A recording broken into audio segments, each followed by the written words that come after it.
It's a frigid winter's night on old Cape Cod.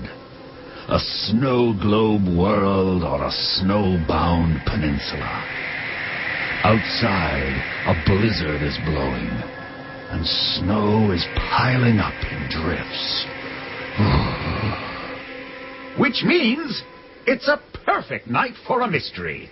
So, we invite you to curl up before the fire with family and loved ones and steaming cups of punch and steep your imaginations in Cape Cod Radio Mystery Theater's Yuletide offering, Captain Underhill and the Ghost of Christmas on Trial.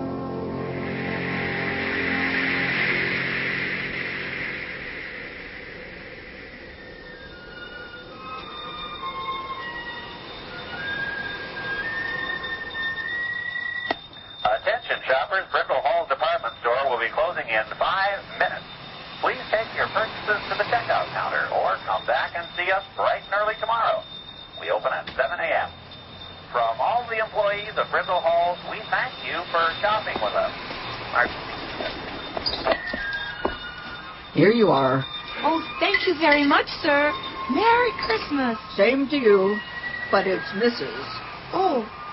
I beg your pardon. Being sightless, I misread your footsteps. No apology needed.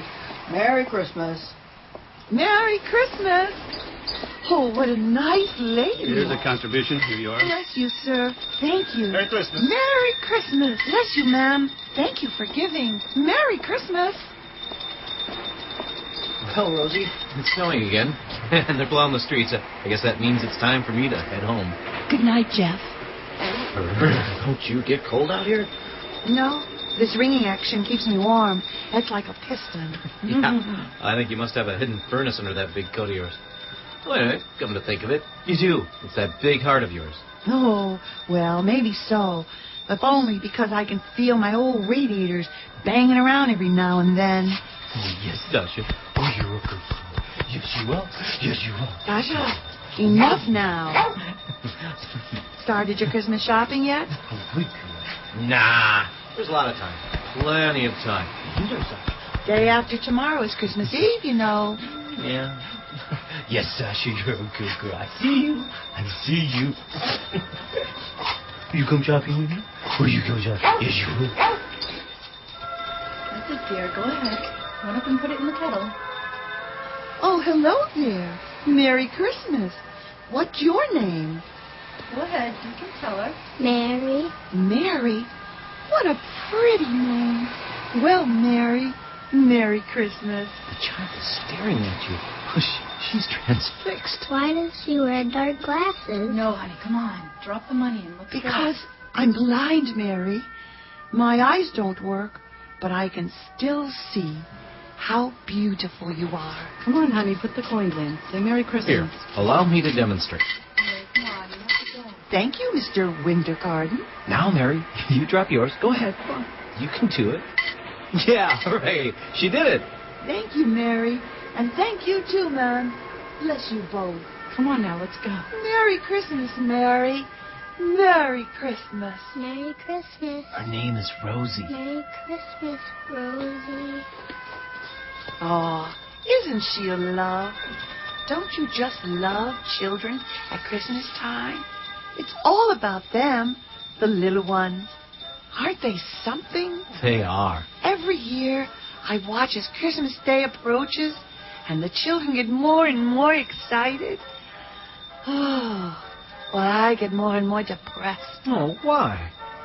Because it all goes by so quickly, and then it's gone. Then I have to wait a whole another year before it comes around again. Rosie, you know what? Of all the people I know who celebrate this holiday, nobody jumps into the deep end deeper than you. And nobody resists what it's all about more than you, Jeff Wintergarden. I may be blind, but I still say to you, someday may your eyes be opened. Well, someday may they be. You know what you are, Rosie McGinty? You're a saint. That's what you are. Pure and simple. Simple, maybe. Pure, definitely not. I'm no saint, although If I could convert you, I deserve to be. True. Well, good night, Rosie.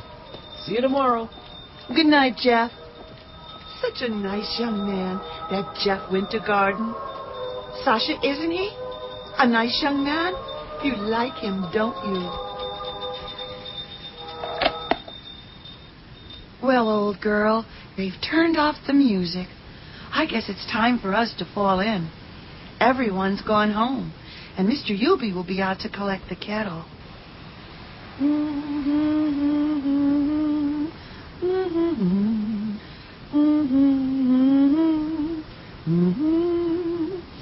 Above thy deep and dreamlessly, the silent stars go by.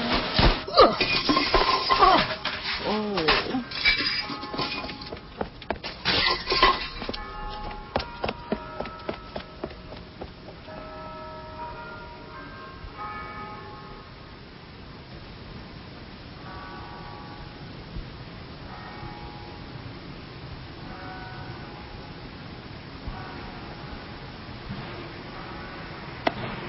Shoppers, Brindle Hall's department store is now closed.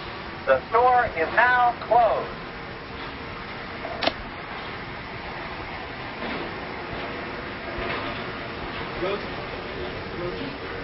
Rosie! Rosie! Rosie!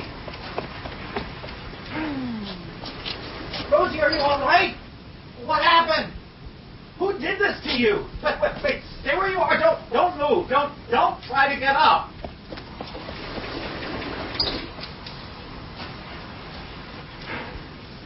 Marcia! An ambulance! Quickly, call an ambulance! And the police! Get the police! Hurry! Mr. Yuby, what happened? What's going on? Rosie's been mugged and her kettle's been stolen. Have them get you right away!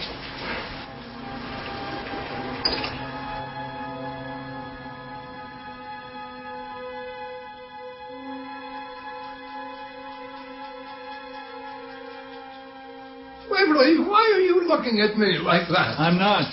Keep going. What? Well, you may as well keep going. I can see where this is heading. It's not heading anywhere. I'm just seeking your professional opinion, that's all. The newspapers say the police are baffled. When they say that, they only mean the police lack enough evidence to draw a conclusion. How's your patient? What patient? What do you mean, what patient? You know who I'm referring to. Oh, you mean... The bell ringer who got her bell rung. I'm sure you wouldn't be pursuing this matter if she wasn't your patient. Well, maybe she is. How's she doing? Oh, shaken, but she's recovering. She has a nasty swelling on the back of her head, about the size of a goose egg. Yes, I can imagine. A woman her age, a wound like that could have been fatal. It's going to take a long time to heal. And yet, the paper mentioned she's going out again tonight, doesn't it? Yes, despite all my protests, she insists on making up for the stolen money. You and I can do that for her. No, she says it's her responsibility. This is the first accident she's had in 26 years. Far from an accident. Well, exactly. That's why I want you to... Waverly, what? I knew what this was leading up to. It's just that you, being retired... Yes, being retired, have a better chance of solving it than the police. Well, it's true. You know, you have much better luck solving cases than the police. Not all cases. Most cases. Not this one. Why not? Because I read about it in the paper. Oh, big deal. You read about it in the paper. I'm talking about investigating. Oh? And how do you propose I do that? How do you normally do it? That's what I'm asking. Talk to witnesses. There are none. No one's come forward. Then talk to Rosie. Have you forgotten? She's blind. She's not a witness either. Well, at least talk to the store manager. And have a look at whatever the store security cameras show. Well, I'm sure the police already have. And no doubt those cameras show nothing. Look, Alex, the nature of this kind of crime, it won't be solved easily.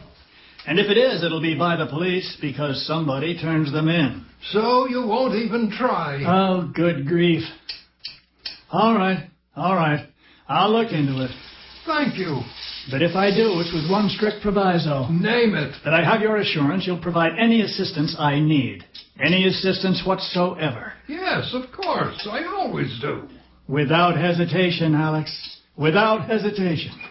Yes, how can you even ask that? Of course. When have I ever let you down? Bless you, sir. Bless you. Merry Christmas. Merry Christmas, Miss McGinty. Call me Rosie. How's your head, Rosie? You read about it in the paper? Yes, I did. Well, it only hurts when I lay my head on my pillow at night. Otherwise, I don't even notice it. I asked also because I'm a friend of Dr. Schofield's. Oh, the dear man. I don't imagine you've ever found a better friend than he. No, it's true, I haven't. But don't tell him I said so. Oh, you must be the copper then. I am. Waverly Underhill, retired. Or shall we say, tarnished, since I'm a copper. The doctor mentioned he would be sending me a really good policeman. Police captain, right? Yes, that's what I was. Do you ever get tired of doing this? Doing this? Heavens, no. Did you ever get tired of policing? Sometimes. Because you did it year-round. I only get to do this once a year, so I never tire of it. I mean physically tire of it. Oh, now you sound like Dr. Schofield. As I told him, if I get tired standing, I sit down. If I get tired sitting, I stand up. Well, it's a lot to endure, sitting or standing. Oh, not for me. I consider it a privilege. I wouldn't enjoy Christmas half so much without this to keep me busy. I'll wager you didn't enjoy it much last night. Oh, yes. Last night, too. What about what happened? That was at the end. But didn't it cast a pall on things? It did. But not on me or the season. Only on the person who did it. And I feel sorry for whomever it was. You're not angry? No, not angry. People are worth saving, Captain. Even those who have gone astray. We don't judge people by one wrong act. 2 wrong acts in this case. Overlooking what was done to you, what about the money that was stolen? Yes, that's the worst of it. But I'm hoping whoever did it used it wisely and had a good reason. I wouldn't put too much hope in that. People do stupid things sometimes, and harmful things, but that doesn't make them worthless people. Only people. Are you certain of that? I am. How can you be? Would you like to know the truth? Yes, I would. Because being blind, I have developed other senses. I have a kind of a second sight that sighted people do not have. I can see these people in a way that reassures me they are not bad, only lost. Did you see who attacked you last night? No, not like you mean. So you saw them with your second sight? I can see them right now, even as we speak. I can read their energy. You can read it? Well, I know they're not bad. Like tuning in a radio station? Exactly. Does GPS come with that? Now you're making fun of me. No, not really. Tell me, Rosie, how blind are you, if I may ask? Totally blind? The doctor says I'm 85% blind. I can make out colors, the general shapes of things. I can see people, especially if they're moving. I see them as shifting auras. I can make out the outline of you standing there. Here you are. I broke the bank. Oh, My piggy bank, that Thank is. you very much, Sorry it's miss. not more. Merry Christmas. Have a Merry Christmas. I love it when the young give. That donor, you called her Miss? I did. How did you know she was a young woman before she spoke? Her shoes. A woman, yes, but how did you know she was young? Her shoes, plus her perfume. All the young girls are wearing that scent this year, and I've been smelling it all season. Your senses are heightened. They are, but that's not a good example. The perfume counter in the store is right up near the front, and the girls load up on it before they come out. Here you are. Here's a coffee can full of change I've had in my dresser for a long bless time. you. thank you very much. You too. Merry Christmas. Have a Merry Christmas. Don't your wrists ever get tired? My elbows do, but I switch hands and then I don't get... Oh, what's it called? Carpal tunnel? Tennis elbow. Here, you try. What? Oh, no. No. No, thanks. Why not? What's wrong? It won't hurt you. I'm not religious. Oh, heaven's sakes. You don't have to be religious to ring a bell. There is nothing religious about it. If you've never tried, go ahead. Well, it's true. I never have. Well, then, here, take it. All right. I'll give it a shot. You're standing there interrogating me. You may as well be doing something useful. Maybe it will help you crack the case like somebody cracked my noggin. To focus on last night, then, what do you remember? Not much. Can you remember anything that happened just before you were attacked? Not really. Perhaps I can prompt you to recall by asking you a few questions. Okay, go ahead. Do you remember a car pulling up to the curb? No. Any kind of vehicle going by? No. Slowing down? No. Did anyone walk past you? Oh, people walk past me all the time. Did anyone walk behind you? I don't know.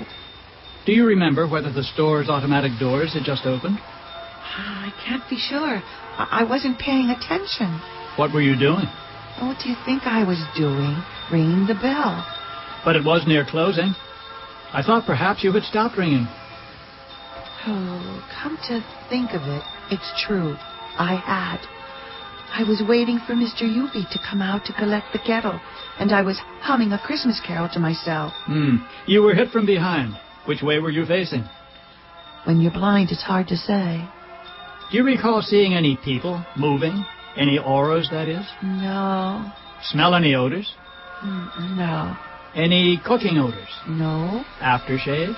No. Deodorants? No. Foot powders? Oh, no, but there was one smell I did notice. Really?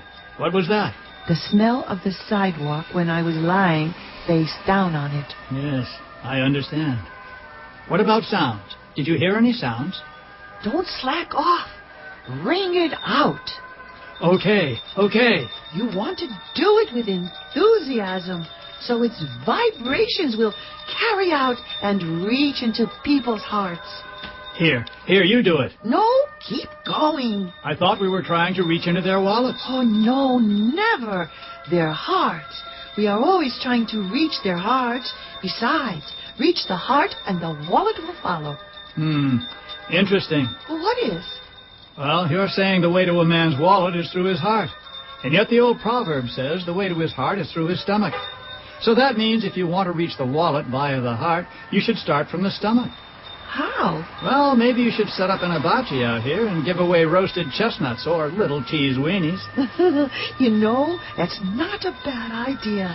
I believe I'll suggest that to the lieutenant. So, I was asking if you heard any sounds. I can't recall any. All right. What were the normal sounds you were hearing? Well, the same ones we're hearing now, although I remember it was snowing, so there were plow trucks going by. Out on the street or in the parking lot? Out on the street. Just before you were struck, did you hear running footsteps, perhaps? No, not running steps. Oh, say, wait. I do remember something. I remember hearing something. What? I didn't have time to think of it, but just before all the shooting stars went off in my head, I remember a sound, a swooshing sound. A swooshing sound? Yes. You mean like car tires pulling up on wet pavement? No, not like that. Not swooshing. Call it swooping. Like a quiet sound a boomerang makes as it flies through the air. Like whoop, whoop, whoop. Like... Yes. A boomerang. Could it have been? I have no idea. I don't know what hit me. Do you remember talking to anyone with an Australian accent? No, I don't think so. Here, do you want to take this? No, keep ringing. Oh. So tell me, Rosie, you don't feel a little nervous being out here again so soon? No more nervous than normal. What do you mean? Well, when you're blind, Captain, you always have the fear of being struck by a flying object you don't see coming. It's a fear you learn to live with. As for whether it will happen again, I doubt very much it will. Really? Why? Lightning doesn't strike twice in the same spot. It does if the lightning gets away with it. Whoever did this is still on the loose. It was easy pickings before. It'll be easy again. Well, I have faith in the Lord. Well, that's good, but I think... And I have faith in you and Dr. Schofield. I know the three of you will look out for me, and I'll be protected. Oh, Merry Christmas. Bless you. Thank you. Look at that. I scored. Congratulations. Now can I give this back? No, you haven't done your penance. Keep ringing. Now who's sounding like Dr. Schofield? Here you are. All the change I had in my pocket. Merry Christmas. Thank you. You're welcome. Merry Christmas to you, too. Quite the catbird seat you have up here. Yep. We look out over the entire store. One-way glass. That's right. An array of security cameras, I see. None out in the parking lot, unfortunately. That's going to change. This camera view comes closest. What does it show? Well, that's the inside vestibule of the front entrance. It shows us who's entering and leaving the building. You make recordings? Yes, of course. We have to prosecute shoplifting cases. Did you look at the recording from last night? I reviewed it. So have the police. Nothing useful? I don't believe so. You're welcome to see for yourself. Oh, may I? Sure. Just let me get it loaded and do it up here. I take it you've spoken with Rosie. Yes, I was just out talking with her. Quite a trooper, isn't she? Yes. Quite a lady. I would say. Who could do such a thing to such a sweet person like that? Yes, indeed. How long have you been the store manager here, Mr. Ewby? Oh, boy, going on 11 years now. Anything like this ever happened before? Never. Not even close. You must know your clientele pretty well. Some of them. Do any candidates come to mind? Someone who you think could pull a stunt like this? No. Oh, we've had troublemakers, usually teenagers. Mostly, of course, it's shoplifters we deal with, but they're the slinking around type, not the type to resort to acts of violence. I suspect you're right. There. We're all set. So how much would you like to see? Well, what time did the mugging occur? About a minute before closing. Our holiday hours were open until midnight, and Jeff Wintergarden, one of our employees, he said goodnight to her around 11:55 as he was leaving. He was the last person to see her? We think so. Who discovered her? I did. What time was that? Just after midnight. Probably 12:01. It will show on the video. All right. Cue it just before midnight, then. Normal speed? Normal's fine. Wait, here, let me kill the music up here so you can hear the audio as well. Thank you. Why don't you take my seat? No, I can look over your shoulder. That's fine. Thank you. All right, there, I'm giving the announcement. That's your standard announcement? Same thing every night. Okay, so there go some shoppers leaving. Woman. There's a man. Yeah. Another woman. Do you recognize them? I'm afraid not. None of them look like candidates to me. No. Nobody's entered? No. By this point, any car pulling up would realize the store was closing. I'd switched off the illuminated sign. Do you think whoever did this intentionally waited until closing time? Well, makes sense. How often do you empty the kettle? Every shift change. There, you see Jeff Wintergarden leaving? Yeah, Jeff is one of our best employees. Above reproach. He was very upset when he heard about what happened to her. Okay, there goes another shopper. Mother and child, they're hardly suspicious. Yes, hardly. Okay, so that's the last of the people entering and exiting. Now, I could jump ahead, 3 minutes or so? And we'll get to the end there? All right. Okay, let me just...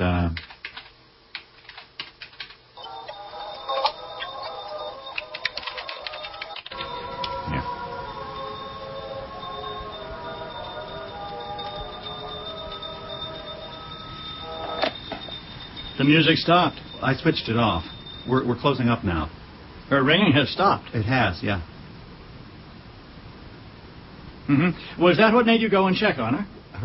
Her bell falling silent? No, I hadn't really noticed. You were... I was on my way to retrieve the kettle and lock its contents in the safe. That's one of the last things I do.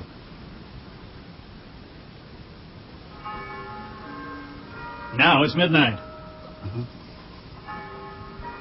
Presumably the attack is happening. Yes.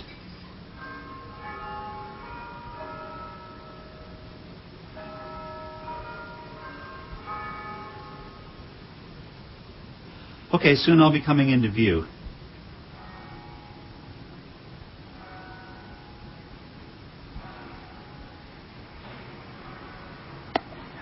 Shoppers, Hey, there I am making the announcement. The store is now closed. The store is now closed. I should be coming along here. Okay, here I come. But you appear confused. Well, because I don't see her initially. Oh. She's lying on the ground. Rosie! Uh-huh. And now you do? Now I do. Yep, now I'm rushing out. Rosie, are you all right? What happened? I take it you didn't notice anyone running off with the kettle? Well, I didn't see anyone, but I have to tell you, I wasn't really paying attention. My whole focus was on Rosie. Was she conscious? Partially. She was moaning, and her dog was licking her face. Okay, here I run back inside. Mm-hmm. Get the police! Hurry! Mr. Yubi, what happened? What's going on? Rosie's been mugged and her kettle's been stolen. Have them get here right away. All right. All right. Do you want to see more? No, not necessary. The thief is obviously long gone by this point. Not much to go on. I hope that doesn't mean he can't be caught. I can't think of a more despicable act than what was done to that nice old lady. If you catch him, I'd like to spend a few minutes alone with him. You and half the town, Mr. Yubi. You and half the town. Please, call me Lester.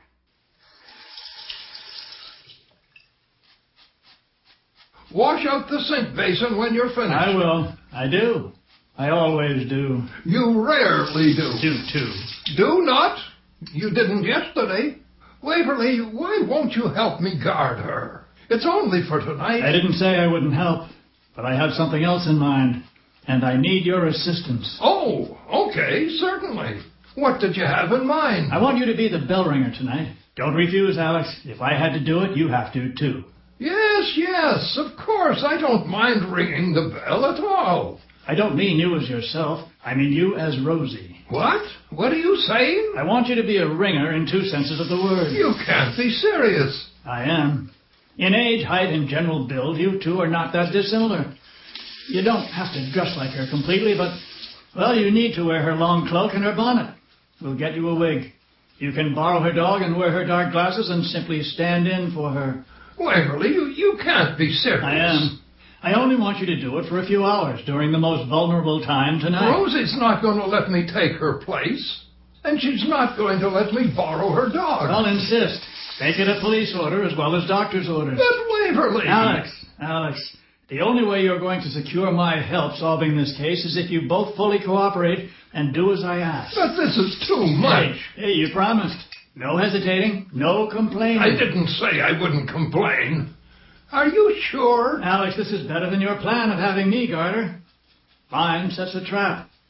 We'll set a snare for the criminal and stand a reasonable chance of catching him. With me as bait? Not as bait. You'll be the decoy. The bait will be the extra cash we'll have poking out of the kettle slot. No, fine. Then where will you be while I'm undergoing this profound humiliation? Don't worry. I'll be around. I'll be like the angel of Christmas. I'll be hovering.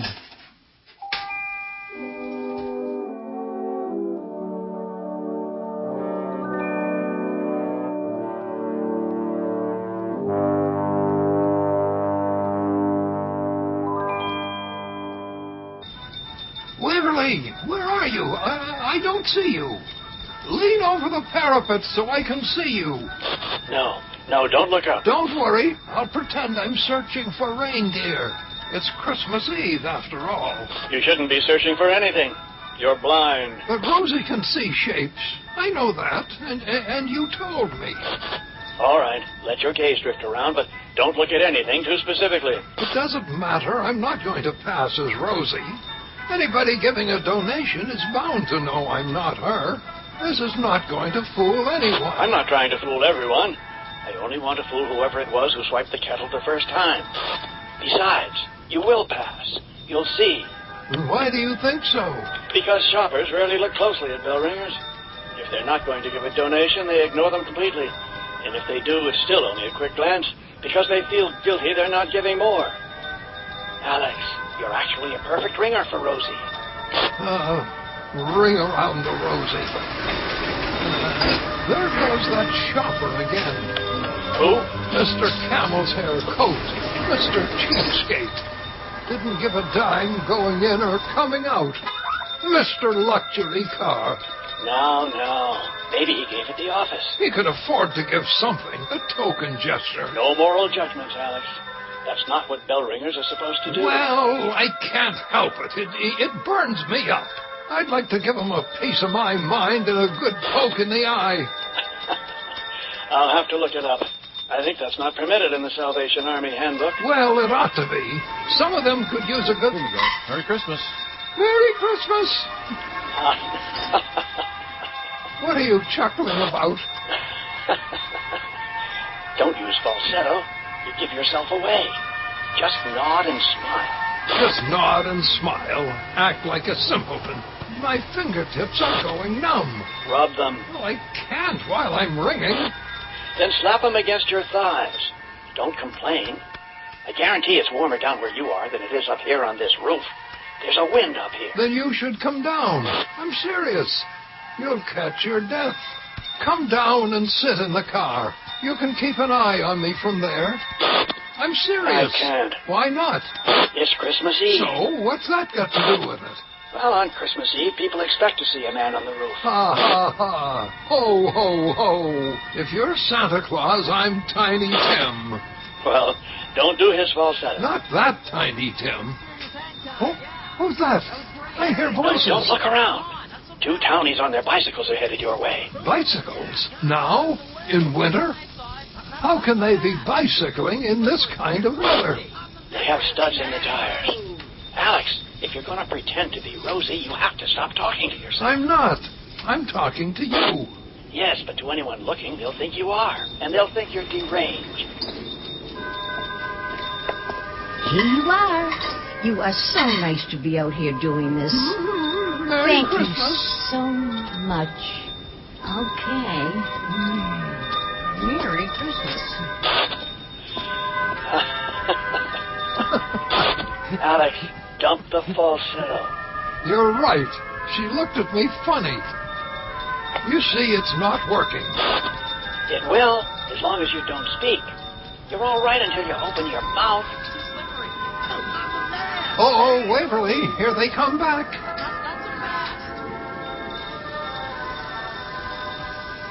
Are they coming? Are they coming? Not yet. I wonder if they noticed the cash sticking out of the kettle. Hey, isn't this entrapment? Isn't it? Not going to answer me, huh? Trying to keep me quiet. I get it. You lay low and I say nothing. I know what this is. This is the Tar Baby story, and I'm the Tar Baby. That makes you Brer Fox, and those boys Brer Rabbit. Except, as I recall, it's the Tar Baby who gets his lights punched out by the Brer Rabbit. Schofield, will you shut up? Besides, he doesn't get his lights punched out. He gets the tar knocked out. Oh, Waverly, here they come.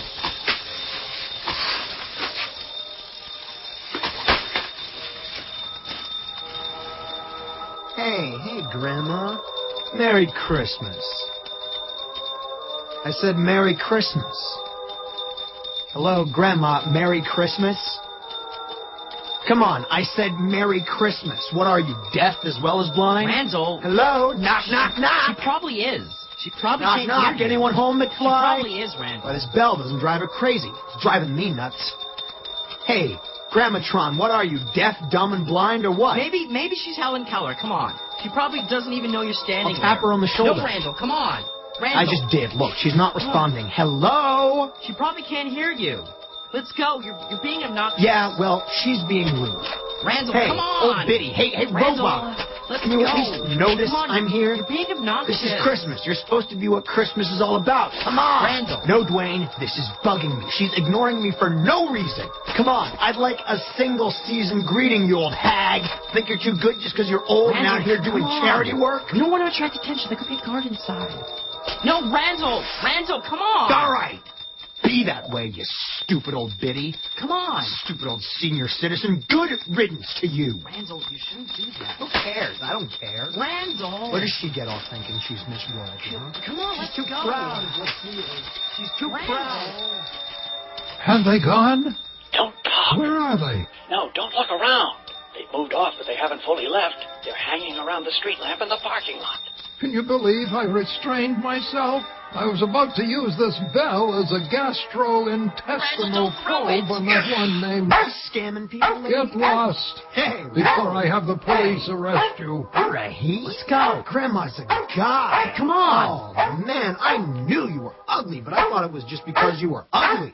This is what, stakeout? You a cop? No, Randall, I can come on. summon one here in an instant if I have to. Yeah, sure. Be quiet. Go ahead. We'll be long gone. Don't move. Oh, whoa. Stay where you are. Oh. Boys, Oh. meet Captain Underhill. Police Captain Underhill. Oh. You two are in a lot of trouble. Trouble? What for? Assaulting a handicapped person with a deadly weapon. Deadly weapon? Yes, ice balls. Those weren't ice. Those were snow. So, you admit it. No, it's just It wasn't me. packed snow. Here's a piece of the one you threw. But it's not ice. It's hard as ice. Anyway, officer, she's not blind. She's not handicapped. She's not a she. She's a he. It doesn't matter. It's what you thought she was when you threw them. Sasha, Pick up your bite. No. Alex, you'll be all right for a few I'll minutes. be fine. Where'd they hit you? Cheek. Well, it's a little red, but I'm all don't right. see a bruise coming on. I'm all right. Then hold the fort for a minute while I go I question will. these two. Oh, say, I've got to get back to ringing. I'll still be in radio contact if you need me. Right. You two, come along. Come with me. Officer, I tried to stop him. I tried to say no.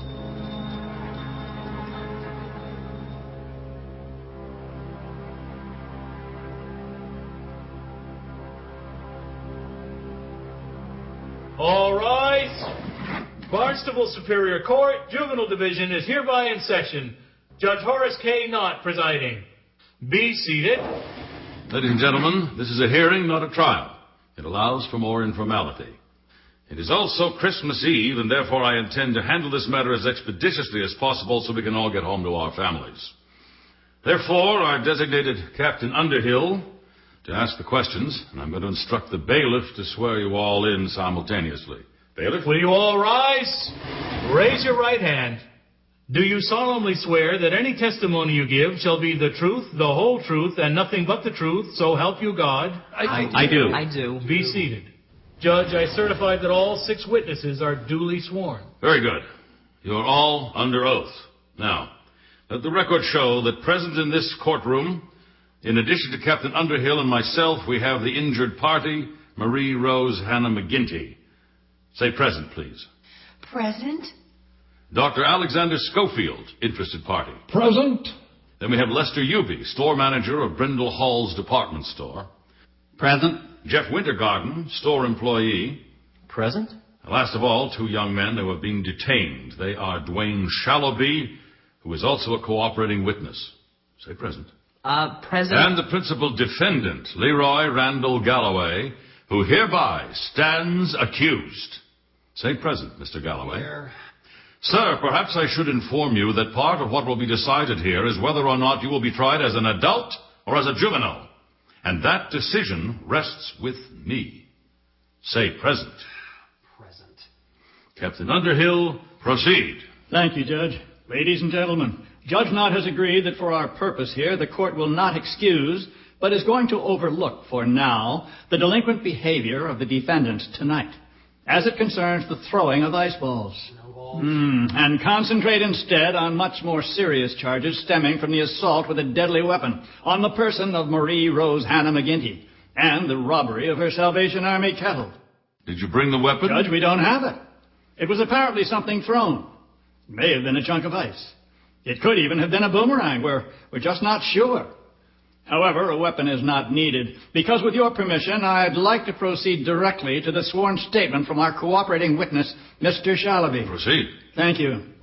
Mr. Shalaby, is this your signed affidavit? Yes. And will you repeat again the crux of the conversation you had with Randall Galloway 2 nights ago on December 21st at approximately 1 hour before the mugging took place? What do you want me to... What did you talk about? That we were broke. And by broke you mean... We didn't have any money. Very good. Now, was there a second conversation about a half hour later in the parking lot? Specify.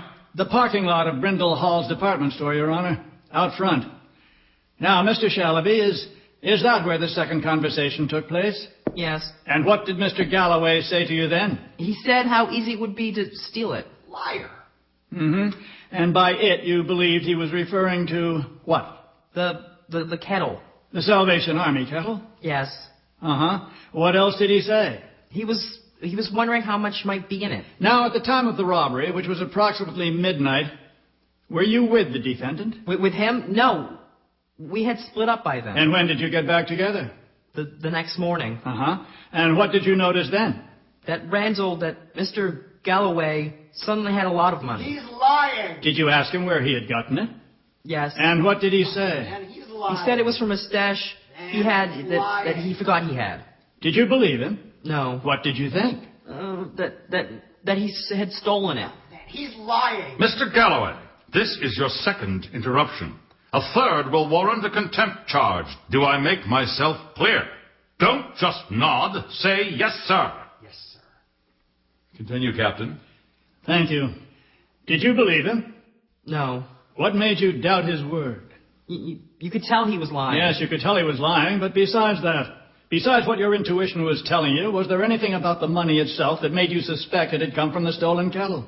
Oh, well, yeah. It was almost all in change. In coins?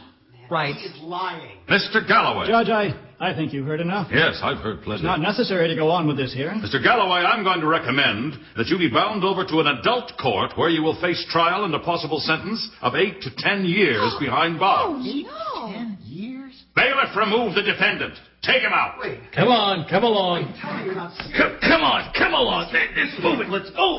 Move it this way. Come on. Keep going. Look, we got to solve your name on it. You should have thought of that before you ripped off the Salvation Army. Excuse me, Your Honor. May the other defendant be excused as well? Yes, Mr. Shalaby, you're free to go. But you will be hearing more from this court at a later date. Yes, Your Honor, sir. Okay. I'm sorry about that, everyone. But that's usually what happens when a young person realizes for the first time that he's facing serious jail time. But, Judge, that poor boy, he can't be as bad as that. He is, Rosie.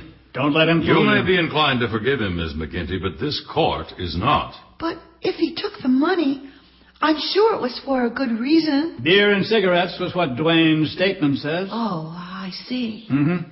Well, that's it, Judge. If you'd like to adjourn us now, we can all go home. Wait. Please, Captain, Your Honor, just a minute.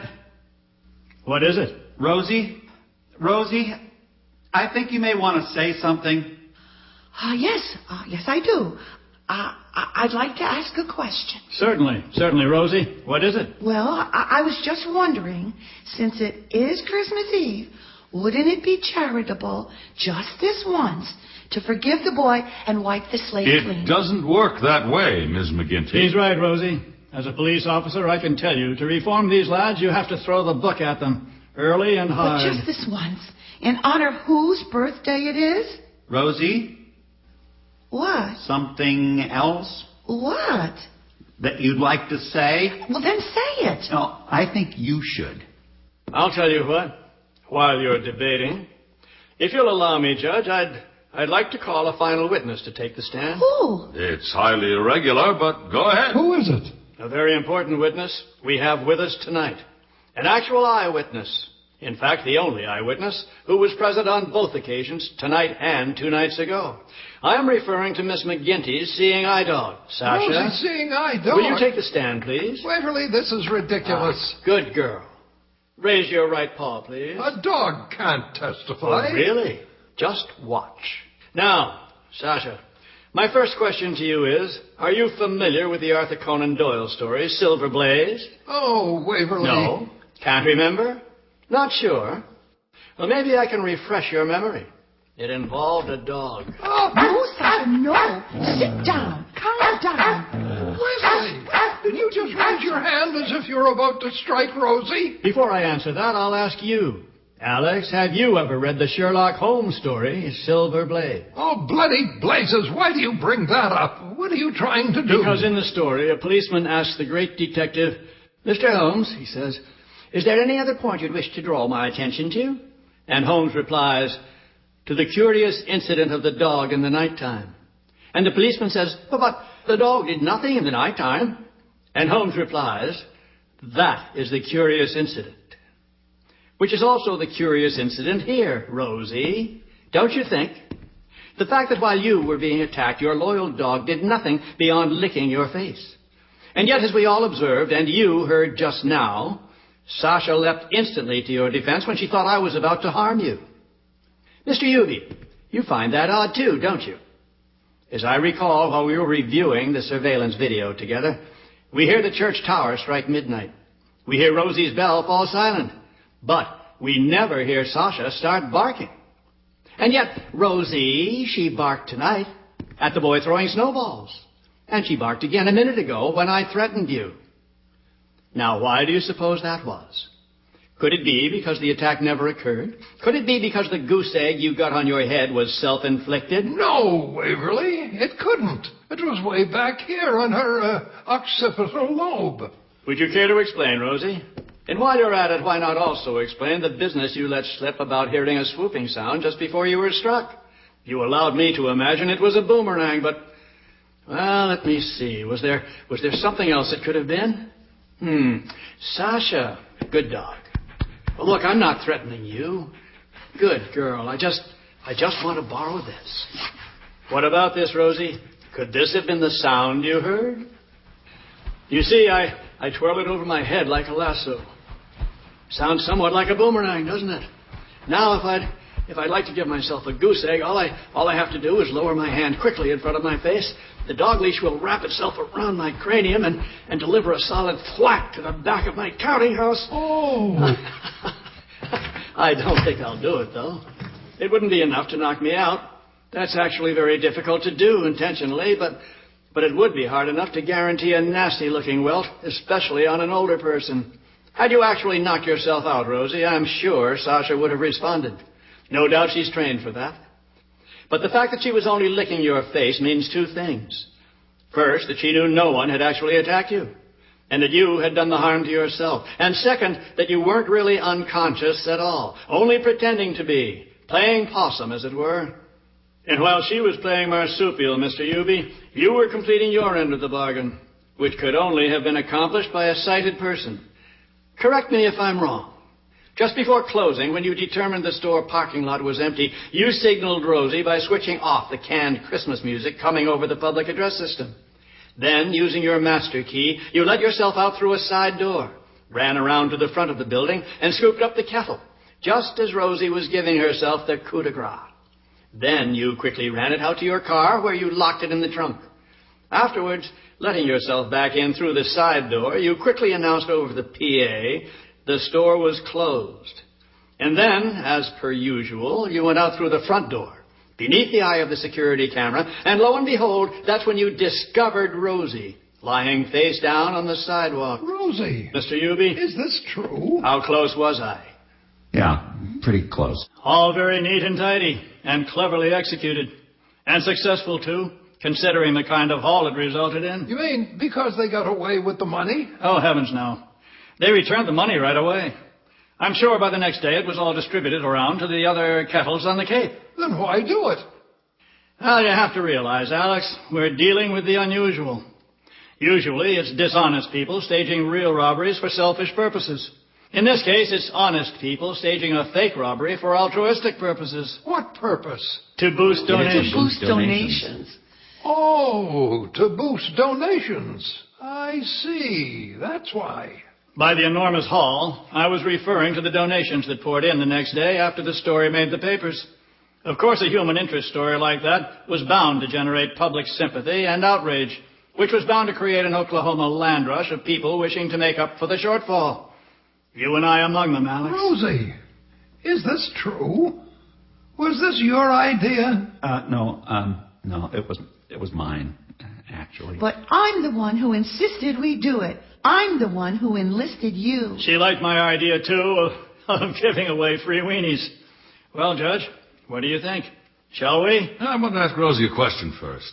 Rosie, do you really think it's fair to perpetrate a hoax like that on the unsuspecting public, even if your motives are good? Your Honor, I don't know about that, but I accept what I did. It was my fault and no one else's. And Judge, even though I hesitated confessing, I would never have let that young man go to jail for something I did. Of course not, Rosie. We all knew you wouldn't. Thank you. Wait, who's we? Dr. Schofield? No, not me. Waverly, what are you talking about? In police work, Alex, the simplest way to get honest people to confess to a crime is to appear to transfer the blame onto innocent shoulders. Judge, I think it's time to reveal... Reveal what? Horace, you're not a real judge, are you? No. My name is Horace Knott, but I'm not a judge. I'm a defense attorney. Yes, he and I play racquetball. And this is another lawyer friend, Harold Hartshorn. How do you do? Oh. I enlisted them both to play bit parts for me. You see, Rosie, you and Lester staged a fake robbery, but we staged a fake hearing. Ta-da! I take my bow. Surprise! What do you think of that? So it was a ruse. He pressed you into service, didn't he? He did. He sure He did. does that to me all the time. But Waverly, why didn't you include me? I couldn't, Alex. Not enough time. Oh, that's what you always say. I should have suspected this was some charade. Why am I so gullible? I wondered that, too. Did you really think anybody would be holding night court on Christmas Eve? Well, I thought the wheels of justice never stopped turning. What about the boys, then? Oh, they were in on it, too. It was one of my conditions for excusing their snowball throwing. I asked one to implicate the other for a crime neither had committed.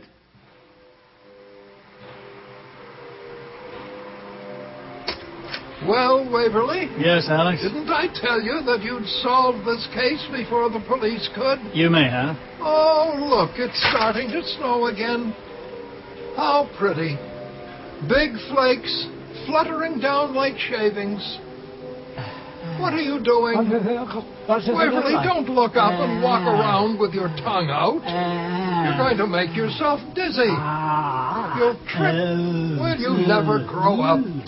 Ah, there you are. Good night, Horace. Good night, Waverly. Good night, Waverly. Dr. Schofield. Dr. Schofield. Good night, Harold. Merry Christmas. Oh, I'm dropping Harold off.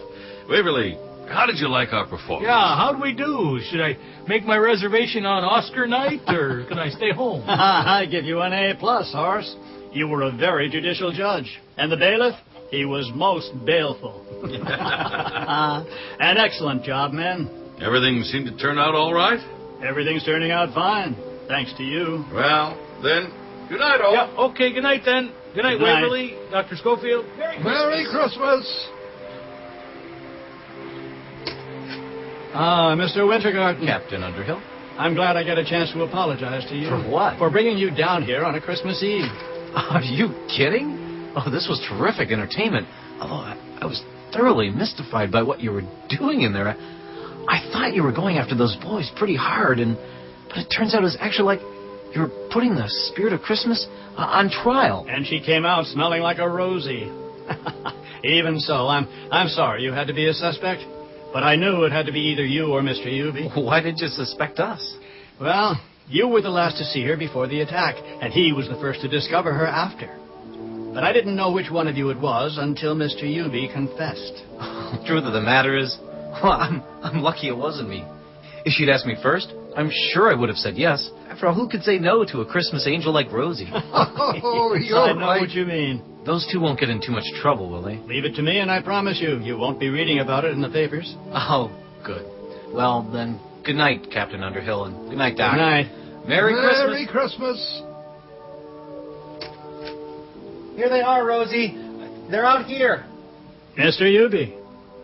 Captain Underhill, Well, I suppose congratulations are in order. I didn't expect I'd be coming down here tonight to confess. Me neither. Tomorrow I'll be resigning my job. And I'll be turning in my bell. I don't want to think of the embarrassment that I have caused the Salvation Army. I deserve to be dropped out of the service. Oh, Rosie, no. Now, Rosie. Don't cry. Come on, now. You're forgetting your own words. What did you say? Whose birthday it is? Everyone's agreed, Rosie. No one's going to say anything. We're wiping the slate clean, as you suggested. You mean I don't have to resign? He gets to keep his job?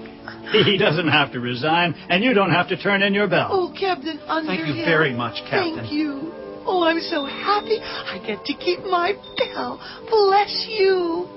And thank you, too, Dr. Schofield, for ministering to my lump, even though I gave it to myself. My Hippocratic oath makes no distinction. And my oath is that I promise to you both I'll give up my criminal ways, and from now on, limit my advertising to only as far as my bell can reach. In that case, we better keep you away from church towers. Perfect timing. Well, it's Christmas, everyone. Merry Christmas. Merry Christmas. Merry Christmas. Merry Christmas, everyone. We can all go home now. And to us all, a good night. Good night. And I get to keep my bell.